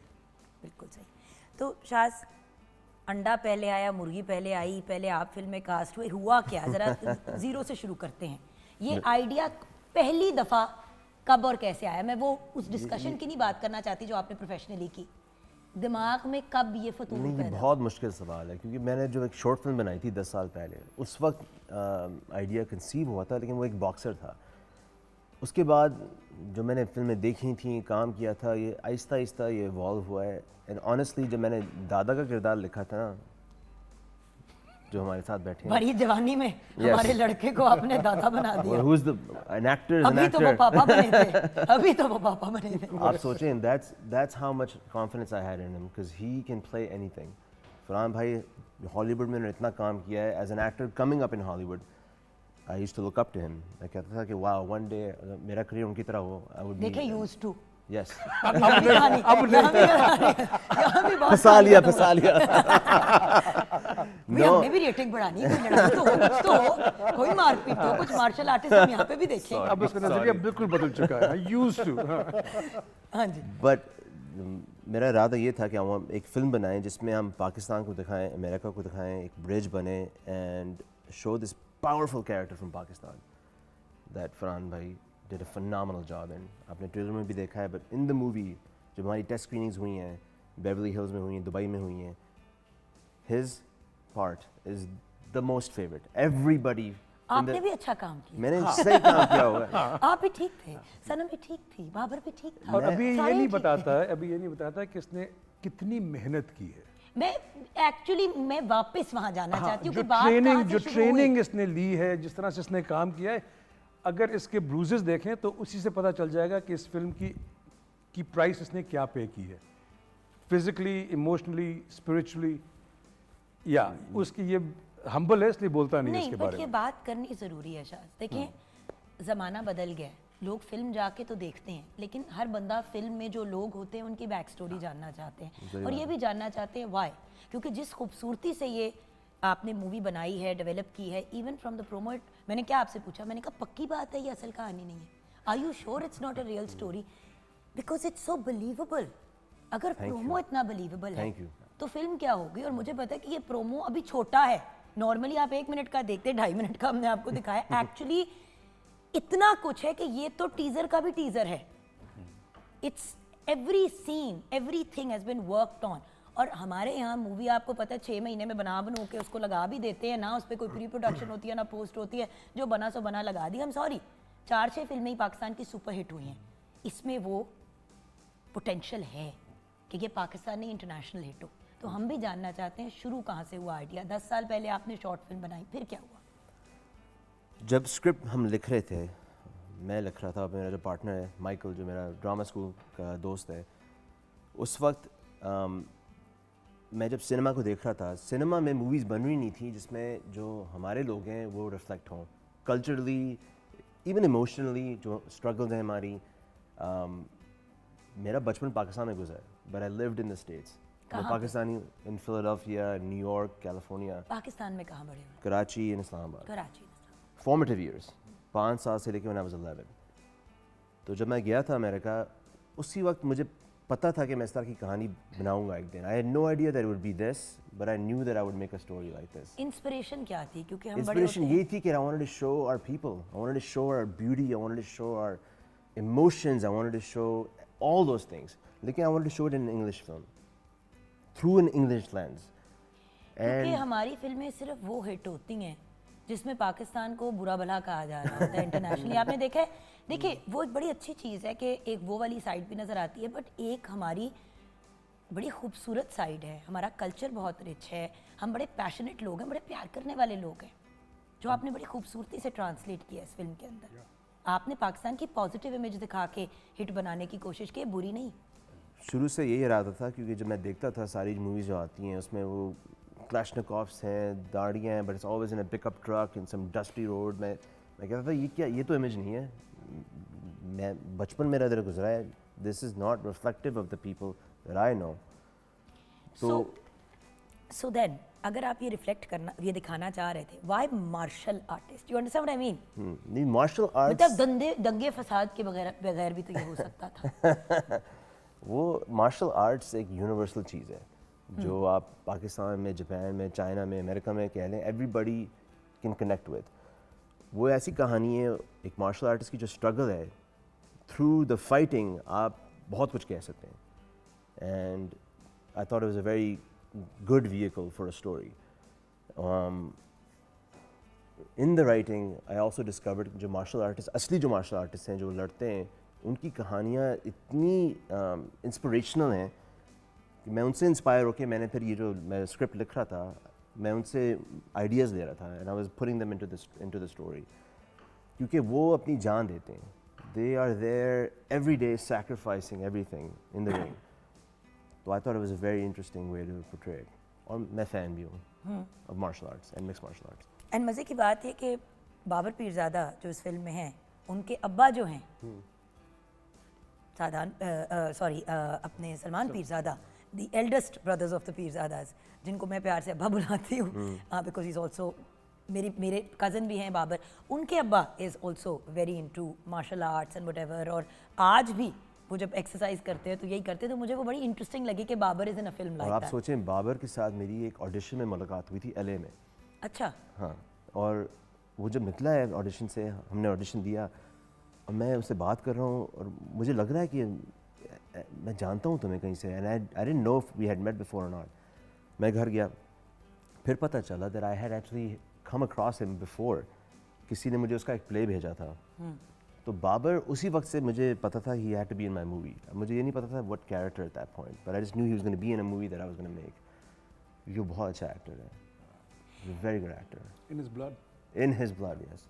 खानदानी काम है। आप तो समझते हैं। अच्छा, what about you by the way Shahz, आपकी फैमिली में कोई और इस प्रोफेशन से वाबस्ता? मेरे चाचू, खालिद चाचू was in guest house. Shamim साहब. ओह God! Yes, that's my only connection. तो फिर उधर से ही सपोर्ट मिली होगी। खालिद ज़्यादा। चाचू, हाँ ना, बचपन में तो बहुत इंस्पायर हुए थे ऑब्वियसली। उस वक्त मैं इधर रह रहा था इस्लामाबाद में जब वो हिट हुआ है, तो I was watching it. But other than that, not really. Not No, really. no.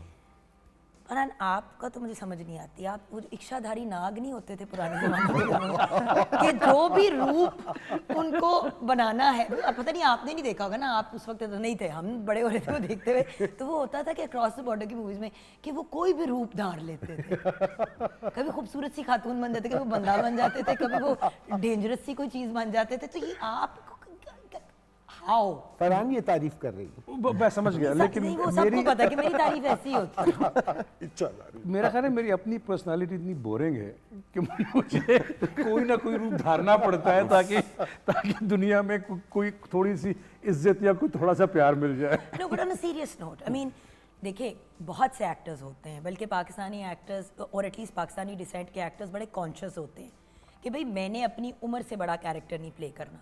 आपने तो बहुत कम उम्र पे अपनी उम्र से बड़े कैरेक्टर्स प्ले करने शुरू कर दिए थे। Not talk about now, I am talking about even 20 years ago. ये क्या मसला है?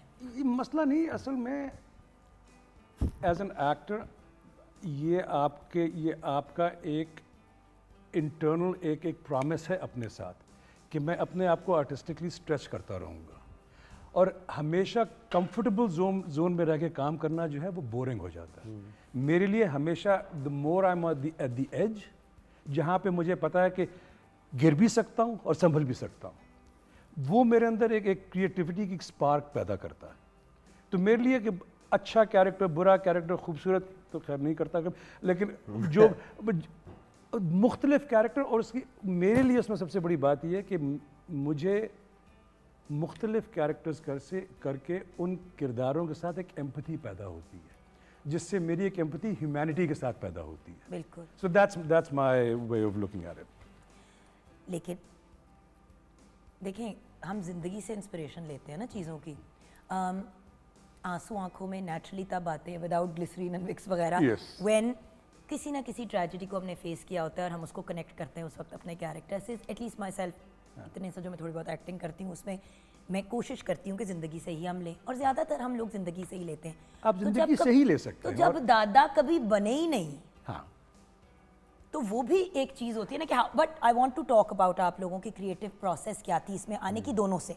हाँ। वो हम ब्रेक के बाद लेंगे, क्योंकि ब्रेक के बाद वापस आके रासिक मुझे आपकी राय चाहिए एज अ व्यूअर, और 2 लम्हे के लिए आपको भूलना पड़ेगा कि आप इस फिल्म में कितने इन्वॉल्व हैं, क्योंकि क्या आपने इसमें एक्टिंग नहीं की, लेकिन आपने इसकी इंसेप्शन से लेके अब लिटरली कंसेप्शन तक आपने मामला पूरा उसका हिस्सा रहे हैं। तो I need your honest opinion, क्योंकि देखें, क्या ये हर बंदा जाके देख सकता है? क्या मामा जाके देख सकती हैं?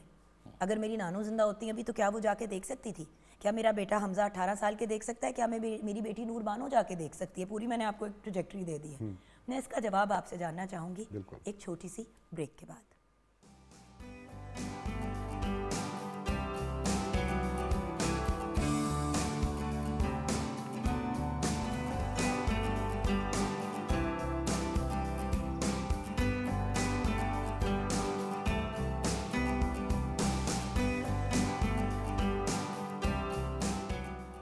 Welcome back from the break viewers. जैसे कि आप जानते हैं हमारे साथ टीम है ऑफ द मार्शल आर्टिस्ट, जो इंशाल्लाह थिएटर्स में आएगी ऑन January 31st, 2025।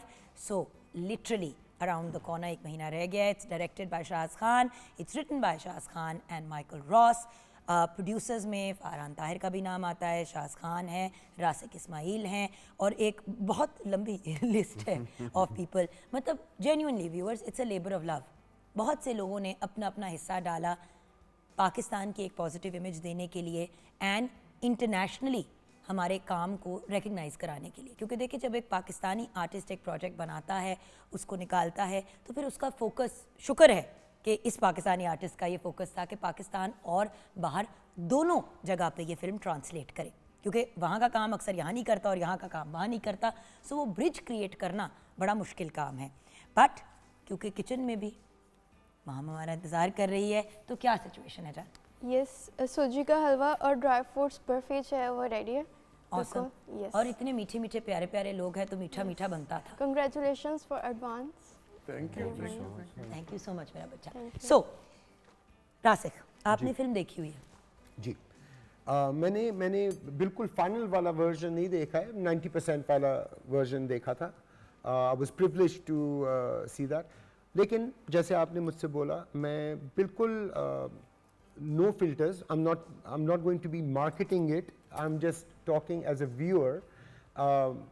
मुझे इस फिल्म के अंदर हर वो चीज़ मिली जो मुझे चाहिए थी। एज अ व्यूअर मेरा ऑब्जेक्टिव जो होता है जब मैं कोई फिल्म देखने जाता हूँ, वो एक एक्सपीरियंस होता है।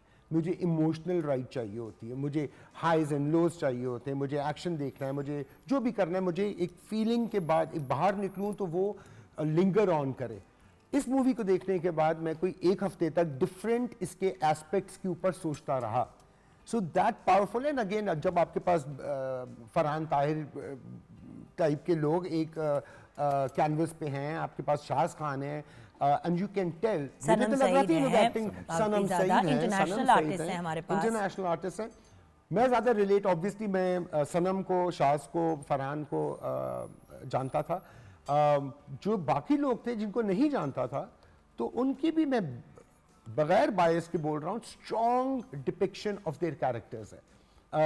हमारा जो पीरजादा बच्चा जो है, ही इज वेरी गुड। दूसरा जो है, what's his name, smile, he was outstanding. दादा would know more. दादा तो अब वैसे ही पता नहीं, यहाँ पे हम बदमाश को भी दादा कहते हैं। So outstanding movie, जो guaranteed experience है। और जो आपने पूछा था कि पूरा स्पेक्ट्रम फैमिली का, everyone will love this movie because इसके अंदर हमारा क्राफ्ट तो है ऑफ मार्शल आर्ट, जो एक चीज़ है उसके अंदर वो डिशुम वाली फाइटें नहीं है। यू सी, बात ये कि जैसे कि बाहर की फिल्मों का जहन में पता नहीं क्यों फाइट क्लब आ रही है और वो आ रही है ट्रेन स्पॉटिंग, ये उस किस्म की फिल्म है जो एक सर्टन किस्म की ऑडियंस सिर्फ देखती थी। और क्योंकि नाम भी फिल्म का द मार्शल आर्टिस्ट है, तो इमीडिएटली जहन में ये चीज़ ज़रूर आती है। और इसीलिए मैंने आप लोगों को कहा कि आप PTV आएँ, स्टेट चैनल पे ज़रूर आएँ, क्योंकि हमारे बड़े, हमारे बुजुर्ग इस प्रोग्राम को देखते हैं। मैं चाहती हूँ कि वो भी जाके, जो लोग कहते हैं ना कि आजकल सिर्फ बच्चों के देखने वाली फिल्में आ रही हैं, हमारे देखने के लिए कोई भी कंटेंट नहीं आ रहा, जबकि इसमें एक इमोशनल एलिमेंट भी है, एक रोमांटिक एलिमेंट भी है, there is a dramatic element to it, there is a physical fight का एलिमेंट, बट कोई भी ऐसी चीज़ नहीं है जो किसी की भी नर्व्स पे चढ़ेगी। एब्सोल्युटली। मैं जुगन आपको बताऊं, इतनी खूबसूरती मैंने से सुना कि डायरेक्टर अच्छा था इसलिए। डायरेक्टर बस ठीक है, शक्ल का अच्छा है। शक्ल सो एक इंटरट्वाइंड जो इसके अंदर जो इमोशनल पूरा एक ड्रामा चल रहा है, जो हमारे south east Asia and south Asian market के लिए बहुत इंपॉर्टेंट है। जो वैल्यू सिस्टम्स हैं, जो मेरे लिए जो हमने इसमें क्राफ्ट देखा है, जो हमने फाइट्स देखी हैं, वो सिंबॉलिक है। हम में से कौन नहीं लड़ रहा अपनी जिंदगी में किसी न किसी चीज से, हम अंदर लड़ रहे हैं। असल में मसला पता है क्या है कि नाच गाना नहीं होता ना जब फिल्म में, तो लोग कहते हैं हाँ ये हिट कैसे होगी। ये हॉलीवुड की मूवी है, हॉलीवुड जो की कि मूवी है। पाकिस्तान को पेडिस्टल पे बिठा रही है, पाकिस्तानी आर्टिस्ट को पेडिस्टल पे बिठा रही है, इनकैप्सुलेट कर रही है। सो शायद पहले एज अ डायरेक्टर, बल्कि आपसे बात करूंगी, मैंने एज एन एक्टर तो पूछना ही था, but as a director casting, obviously वहाँ पे कास्टिंग डायरेक्टर्स होते हैं, वो सारा कुछ करते हैं, लेकिन डायरेक्टर की फाइनल से के बगैर तो कख नहीं होता। सो टेल मी, कास्टिंग करते वक्त, चलें फरहान को Casting आपने is- तो लिखते हुए ऑलरेडी प्री डिसाइडेड था, अपना तो आपको पता ही था, बट उसके अलावा बाकी की कास्टिंग कैसे की? मैं तो कहता हूँ casting is 90% of the project. और जो कास्ट हमें मिला है वो कास्टिंग डायरेक्टर के थ्रू नहीं मिला, it was from knowing the actors. मैं चाहता था जो एक्टर्स मुझे इंस्पायर करते हैं, फरहान भाई, फीसा लविंग जो मार का किरदार करती है, Babar Pirzada, Sanam Saeed, these are my favourite actors. और ये जो रोल मैंने लिखा है उनके लिए लिखा था, so I wanted them to play the role. So the casting was in a way the easiest part, except for one role, जो the martial artist he fights at the end, वो बहुत मुश्किल कास्टिंग थी, but he is amazing. I want to go back to the point that he was making. Movie बचपन में जब मैं movies देखता था, मुझे वो ट्रांसपोर्ट कर देती थी, they would take me to another place. मैं उस तरह की मूवी बनाना चाह रहा हूँ। हर बंदी का एक ख्वाब होता है, that's what this movie is about. He has a dream, he loses everything, but the dream is not lost. वो जो स्ट्रगल है, जो ऑब्स्टिकल्स हैं, he keeps going and he finds his way. और एक उसका ख्वाब है, और फिर हर आर्ट उसमें हर कैरेक्टर का जो मुझे लग रहा है कि उन सब की भी अपनी एक जर्नी और एक ख्वाब है। बिल्कुल। क्योंकि जब ऐसी फिल्म बनती है तो बड़ी दफ़ा वो पर्सन सेंट्रिक बन जाती है, और सारे लोग जो हैं, चाहे वो कितने भी मेन कैरेक्टर्स प्ले कर रहे हों, वो साइडलाइन हो जाते हैं। बट इधर आपने हर कैरेक्टर की कहानी को डेवलप किया। तो वो जो मूवीज़ जो मुझे इंस्पायर करती थी वो इस तरह ही कंस्ट्रक्ट होती थी, और उसमें टाइम लगता है, स्क्रीन प्ले पे टाइम लगता है। जो गाने हैं, they're amazing for the movies that they are in. इसमें एक्शन है, इसमें ड्रामा है, इसमें इमोशन है, इसमें जो चीज़ें हैं जो आप शायद जो ब्रेव हार्ट कह लें या ग्लैडिएटर कह लें, these movies were amazing spectacles, that's what I was aspiring to. Visuals तो ऐसे ही लग रहे हैं, अब देखिए होता क्या है। फरहान, आपको कब और कैसे अप्रोच किया गया, फिर एज अ प्रोड्यूसर आप इन्वॉल्व हुए, ये सारा क्या मामला है? ये क्या मामला है? ये मैंने और शाज ने सैन डिएगो में कोई क्या? 5-6 साल पहले हमने बात की थी। हाँ 2017 18 कोविड से पहले की बात है। 19 में। कोविड से पहले की बात है। उस वक्त शाज लिख रहा था और एक म्यूचुअल फ्रेंड के थ्रू हम लोगों की मीटिंग हुई, और पहले ही मीटिंग में मुझे ये लग गया था कि ये फिल्म मुझे करनी है, पार्टली बिकॉज ऑफ जो पैशन शाज के अंदर था ना, इट बिकेम कंटेजियस। पहली चीज़ कि जब एक आदमी इतने प्यार, इतनी मोहब्बत से कोई काम कर रहा है, तो आपको उसका हिस्सा बनना आपके लिए लाजमी हो जाता है। एक तो ये, दूसरा इस फिल्म की एक और बात थी कि गाने बाने वो एक ख़ास किस्म की फिल्म है, लेकिन हमें अपनी और भी कई कहानियाँ सुनानी है। ग्लोबल ऑडियंस हमारे लिए उन्होंने एक डेफिनेशन बना दी है, हमें उनकी डेफिनेशन फॉलो नहीं करनी है, हमें अपनी डेफिनेशन बनानी है और उनको उसको फॉलो करना चाहिए।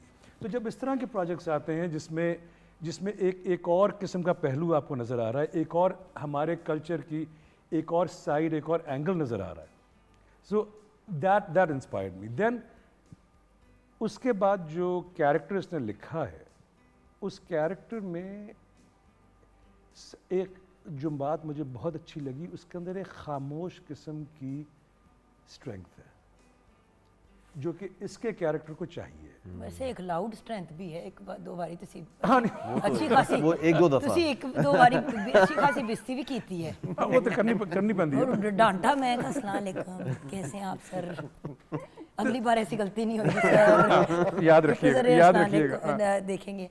हाँ जी।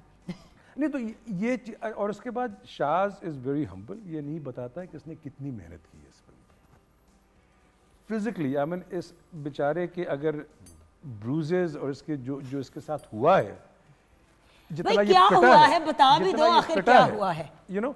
तो इसने अच्छा, बता वाकई दो, अपना बता खून दो। पसीना सब कुछ लगा अब दिया तो ऐसे लग रहा है कि गली मोहल्ले वालों ने भी पकड़ के मारा है। आप बता रहे हैं the way Yes. कितनी को कुट पड़ी है। जब आप एक मूवी बना रहे हैं it's called the martial artist, क्योंकि आजकल मार्शल आर्ट्स UFC के बाद 2005 के बाद it's very well known all around the world. तो मैं चाह रहा था ये बेइज्जती ना हो। If you go on screen, अगर आप टेक्निक्स करेंगे जो लोग बिलीव नहीं करेंगे तो then you don't have a movie. तो फॉर दैट रीज़न 4 साल मैंने बहुत इंटेंस ट्रेनिंग की थी, जिजित्सु में, मुay थाई में, बॉक्सिंग में, रेसलिंग में, टाइक्वांडो, एवरी मार्शल आर्ट। तो उसकी वजह से काफ़ी मार खाई थी। That's what is referring to, क्योंकि जो असली फाइटर्स हैं उनके साथ मैंने स्पारिंग की है, ट्रेनिंग की है। क्योंकि अगर वो कहते हैं this is legitimate, you have a movie, तो they have now accepted it all over the world. Awesome. यहाँ पे ब्रेक की तरफ जाएंगे, ब्रेक के बाद जब वापस आएंगे तो ऑफ कोर्स ये भी इनसे पूछ लेंगे आते जाते कि आजकल फिर किस चीज़ पे काम हो रहा है, क्योंकि ये तो एक तरह से मुक गया ना प्रोजेक्ट, माशाल्लाह से ये डन हो गया। अब इसकी प्रमोशंस चल रही हैं, इंशाल्लाह 31 जनवरी को ये मूवी रिलीज़ हो जाएगी internationally, locally, I think all over the world, correct? Yes. तो वो भी हो जाएगी, प्रीमियर भी होगा, सारा कुछ होगा और उस सब में आप लोगों को हम अप टू डेट भी रखेंगे। लेकिन अब किन प्रोजेक्ट्स पे ये तीनों यंग जेंटलमैन काम कर रहे हैं, रासिक को हंसी आई इस बात पे, लेकिन ब्रेक के बाद मज़ीद ये डिस्कस करेंगे।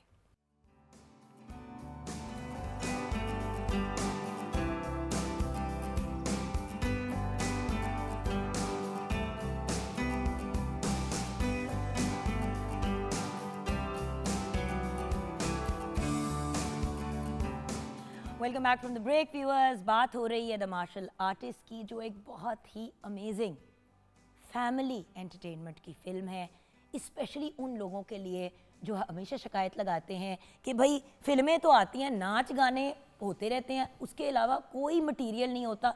देयर आर मैनी मूवीज़ जो व्यूअर्स हिट भी हुई हैं, जो जब मैंने जाके देखी तो मैंने एक ही बात सोची कि यार गाने और नाच के अलावा कख भी नहीं था। तो ये तो घर बैठे मैं यूट्यूब पे भी देख सकती थी। एक ऐसी फिल्म जो एक्चुअली सिनेमा में जाके देखने से ताल्लुक़ रखती है, जेन्युइनली। द मार्शल आर्टिस्ट इंशाल्लाह 31 जनवरी को नेक्स्ट ईयर 2025 का एक तोहफ़ा आपके लिए शाज खान लेके आए हैं as a director. It's also written by Shaz and Michael Ross. उसके अलावा प्रोड्यूसर्स में फरहान ताहिर का भी नाम आता है, शाज का भी आता है, रासिक का भी आता है। तीनों आज हमारे पास सेट पे हैं। बाकायदा दबोच के रासिक को हमने सेट पे बिठाया, कहता है मैं क्या करना है, मैं कहा मैं बताऊंगी, आप बैठे, बातें हम आप में से निकलवा लेंगे। और माशाल्लाह बहुत इज़्ज़त अफजाई उन्होंने मेरी की है। And then of course break में ज़्यादा by the way, and then of course एक ब्रिलियंट, सिर्फ लोकल नहीं इंटरनेशनल कास्ट, ये भी एक बड़ी इंपॉर्टेंट चीज़ है, जहाँ पे बाहर वाले हमारे वालों को इन्वॉल्व करते हैं, हमने अपनी फिल्म में बाहर वालों को भी इन्वॉल्व किया। देखें, it goes both ways viewers. और दुनिया अब एक ग्लोबल विलेज है, हर कोई मतलब अब इससे फ़र्क नहीं पड़ता कि वेदर यू आर ब्राउन और you are from an Asian descent और whether you are from whatever, मैंने कोई गलत वर्ड बोल देना इसलिए मैं नहीं बोलूँगी। इट डजेंट मैटर आप किस बैकग्राउंड, किस रंग के हैं, क्या नहीं हैं, आप बस काम कर रहे हैं। And that's the beauty of the world now. और अगर हम ये बात अपने पल्ले बांध लें एज पाकिस्तानी, तो हमारा काम भी ज़्यादा इंटरनेशनल अक्लेम हासिल करेगा। सो द मार्शल आर्टिस्ट की तो बात हो रही है, लेकिन उसके अलावा रासिक आपसे बात शुरू करूँगी, इसके अलावा क्या क्या मसरूफियात हैं? आई नो कि आप कराची में बहुत से लोगों के ब्रांड्स के ऊपर काम कर रहे हैं, एक हॉस्पिटल है उसके साथ भी आप वाबस्ता हैं, ज़रा अपना भी बस बताइए। अब मेरे जो I pick and choose my projects, क्योंकि PH सॉल्यूशंस के आप, you are the person who conceived it, you came up with it, आपने और फीबी ने उसको लेके आए, बल्कि रिसेंटली टॉप 100 में उसका नाम भी आया था। You are the person who actually created it with her, so you're one of the creators. जी बिल्कुल, PH Solutions was and is my baby, and but independently now I'm not associated with PH. मैंने जून 30th को set खुद हाफिज to PH अस्तीफा दे दिया। इस्तीफा नहीं देते अपनी कंपनी में, I know, that's why I said ना, अस्तीफा दे दिया। चूड़ियाँ तोड़ दी। चूड़ियाँ I wanted to spend more time, मैं अपनी तरह के projects pick कर रहा हूँ जो मुझे जिसमें excitement हो, the martial artist type के projects. That's what I'm focusing on right now.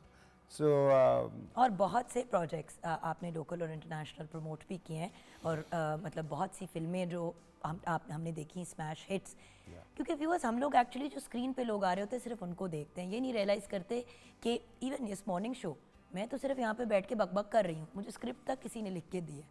तो एक्चुअली जो लोग पीछे से आपका सपोर्ट सिस्टम होते हैं जो आपको पुश करते हैं, स्पॉट बॉय तक का एक बहुत अहम किरदार होता है, उसके बगैर गुजारा नहीं चलता।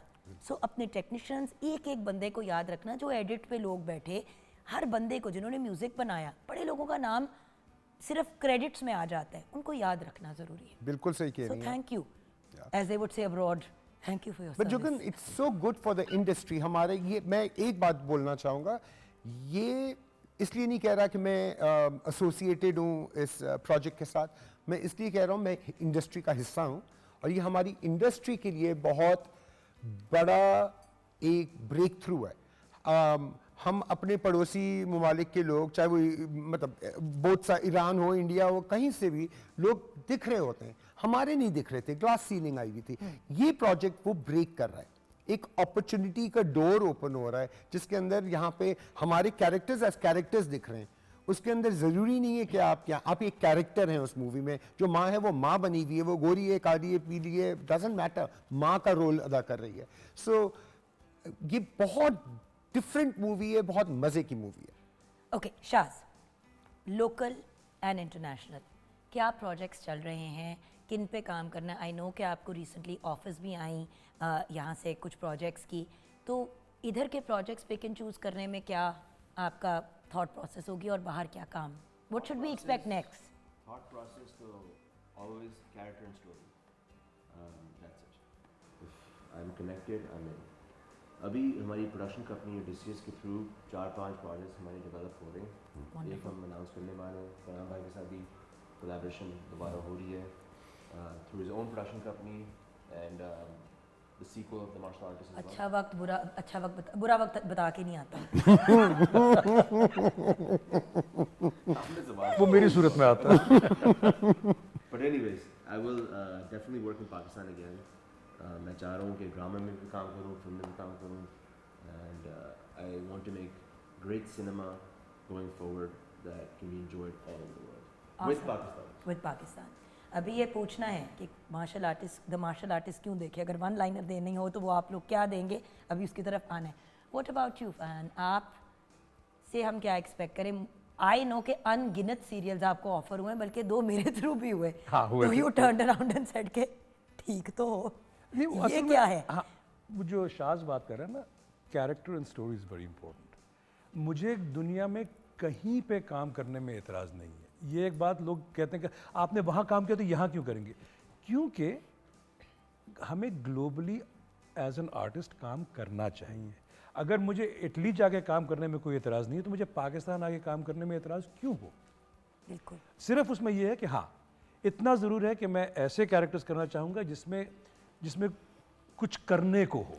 भाई सीधी बात है, अगर फलां एक्ट्रेस का अब्बे का रोल कराना है क्योंकि आप चाह रहे हैं कि एक इंटरनेशनल नाम आपके साथ अटैच हो जाए, तो ना फरहान इंटरेस्टेड है और ना ही शाज इंटरेस्टेड है फलां का भाई बनने में, या उसका 3 एपिसोड के लिए एक अपीयरेंस करा ली ताकि प्रोमो में शक्ल चला ली और जस्टिफाई कर लिया कि भाई हमारे साथ एक इंटरनेशनल स्टार है। व्यूअर्स, बड़ी सिंपल बात है, ज़िंदगी में अगर हमने अपने इन इंटरनेशनल आर्टिस्ट को प्रॉपर तरीके से यूटिलाइज़ करना है, कितनी मज़े की बात है कि बाहर के ममालिक में इनके लिए इनको मद्देनज़र रखते हुए कैरेक्टर्स को डेवलप किया जाता है और हम अपने मुल्क में ही वो लेवल उस लेवल की रिस्पेक्ट और पजीराई नहीं इनको देते और दिलवाते जो वो डिज़र्व करते। हॉलीवुड स्टार जब आपके पास है आपके मुल्क में, जिसने ना सिर्फ अपने और अपने ख़ानदान का नाम रोशन किया, आपके मुल्क का नाम रोशन किया। जब शाज वहाँ पे काम करते तो लोग कहते पाकिस्तानी आर्टिस्ट, यानी कि पाकिस्तान का नाम आया। जब फरहान वहाँ पे काम करते हैं तो लोग no doubt Naeem Tahir and doctor Yasmeen Tahir के बेटे ने काम किया, अली ताहिर के भाई ने काम किया, लेकिन पाकिस्तान का नाम रोशन हुआ।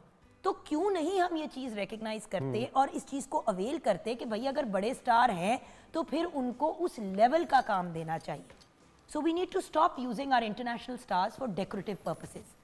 मतलब हाँ, प्यारे नहीं, हैं, that's true. लेकिन उसके अलावा काम उनको आता है। डेकोरेटिव बतेरे लाहौर में घूम रहे हैं और कराची में भी और थोड़े इस्लामाबाद में भी। इसीलिए यहाँ पे आके हम लोगों ने अपनी प्रोडक्शन कंपनी इसीलिए शुरू कर रहे हैं, ताकि इस तरह का मटेरियल, इस तरह का काम जो है हम उसे सामने भाई लेके आएं। अगले के लेवल और उसकी औकात के हिसाब से काम दें। औकात का वर्ड लोगों को बड़ा बुरा लगता है, लेकिन मैं तो अपनी औकात को हमेशा याद रखती हूँ।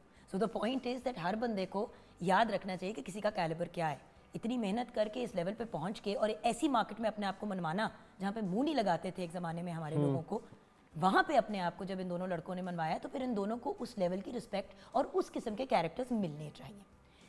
क्यों देखें द मार्शल आर्टिस्ट? रासिक, इट्स एन एक्सपीरियंस। आप अगर उसके बाद आप कम से कम एक हफ्ता उस मूवी के बारे में सोचते रहेंगे, ये मेरा गारंटी है। इट्स अ फैमिली एक्सपीरियंस, कोई भी जाके देखेगा they will get something out of it.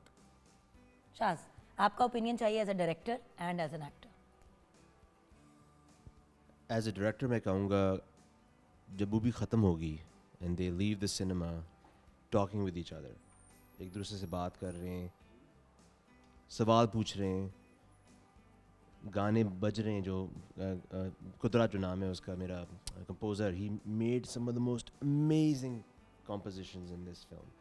If that's playing in their head, I'll be really happy. I really will. Now as an actor.